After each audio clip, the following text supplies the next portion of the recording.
आपको धुरंधर का ये सीन तो याद ही होगा।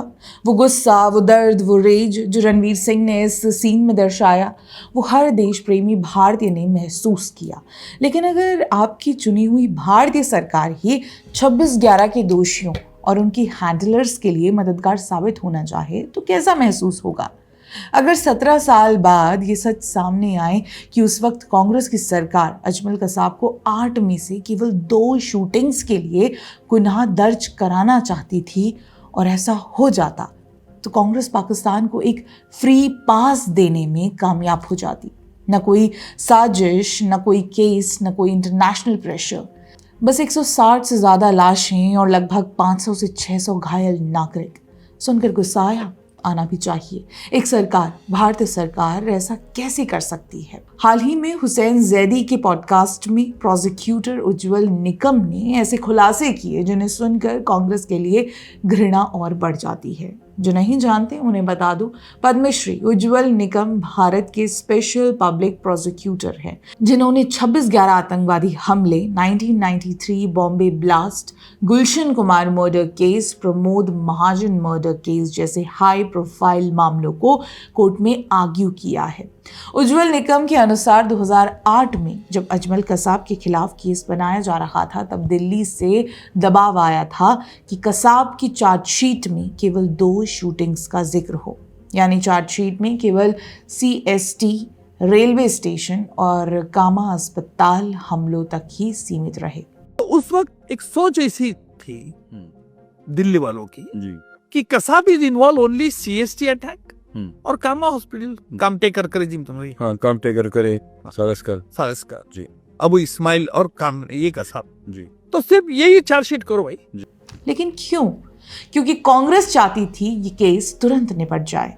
शायद उसका मानना था कि अगर इन्वेस्टिगेशन आगे बढ़ता है और जांच गहरी होती है तो कई चीज़ें सामने आएंगी, और अगर कांग्रेस सरकार का ये प्लान सफल हो जाता तो पाकिस्तानी साजिश साबित करना मुश्किल हो जाता और केस केवल कसाब तक सिमट कर रह जाता। लेकिन उज्जवल निकम अपनी बात पर अड़े रहे। राजनीतिक दबाव में न आकर उन्होंने ये साबित किया कि ये युद्ध भारत के खिलाफ था, न कोई एक आइसोलेटेड क्राइम।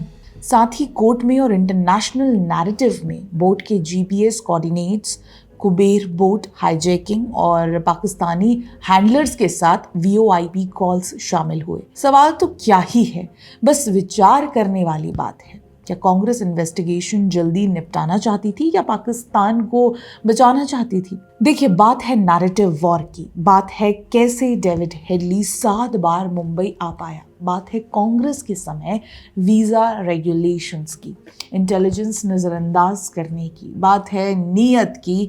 जब देश बचाने की नीयत ही ना हो तो ये सब बात करना बेकार है। 26/11 हमले के तुरंत बाद कसाब को बचाकर RSS को क्यों घसीटा गया?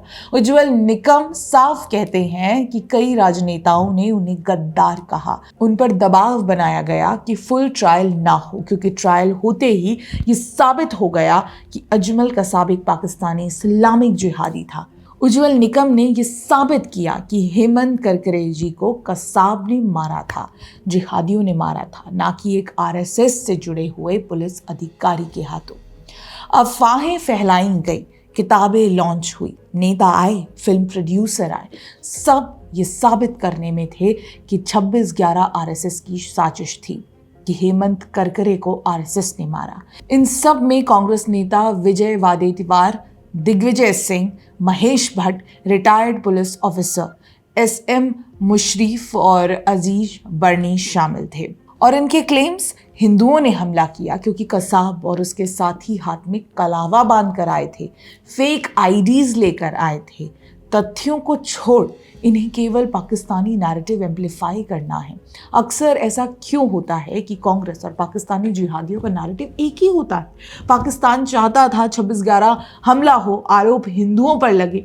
यहाँ कांग्रेस ने पहले ब्यूरोक्रेटिक दबाव बनाया, फिर राजनीतिक और फिर सामाजिक, फिर सर्जिकल स्ट्राइक हुई। ये पाकिस्तान ने नकार दिया। कांग्रेस और उनके साथी अपनी ही सरकार से सबूत मांगने बैठ गए। और अब ऑपरेशन सिंदूर के समय जो नैरेटिव पाकिस्तान में चल रहा था, वही कांग्रेसी नेता प्रेस कॉन्फ्रेंस में बोलते दिखे और वही प्रेस कॉन्फ्रेंस पाकिस्तानी टीवी चैनलों पर चलाकर भारत के खिलाफ नैरेटिव वॉर में वेपनाइज की गई। 26/11 के हमले के बाद ये ना इंटरनेशनल प्रेशर बना पाए, ना कुछ किया, डोजियर लेकर घूमते रहे। इनकी मीडिया कसाब के लिए सिंपैथी क्रिएट करती रही। फिर इतने बड़े हमले के बस 3 साल बाद जब निकम केस लड़ रहे थे कि पाकिस्तान ने ही हमला किया था, तब कांग्रेस पाकिस्तानी राष्ट्रपति यूसुफ रजा गिलानी को मोहाली बुलाकर वर्ल्ड कप सेमीफाइनल दिखा रही थी। यही तो है इनकी रणनीति। घिन आती है ऐसी राजनीति देखकर। भारत में रहकर भारत और भारतीयों के हित के खिलाफ काम करेंगे, फिर जब चुनाव हार जाएंगे तो ईवीएम को दोष देंगे, वोट चोरी चिल्लाएंगे, युवाओं को भड़काएंगे कि दंगे करो, पैनिक क्रिएट करेंगे। एक बार चलो इंदिरा गांधी भी बांग्लादेश के लिए लड़ी थी और जीती थी, अपनी सूझबूझ से डटकर खड़ी थी। लेकिन ये सोनिया की कांग्रेस, राहुल की कांग्रेस, घिन आती है। इन्हें तो धुरंधर से भी दिक्कत है कि पाकिस्तानी हैंडलर्स के कॉल कैसे पूरे विश्व को दिखा दिए।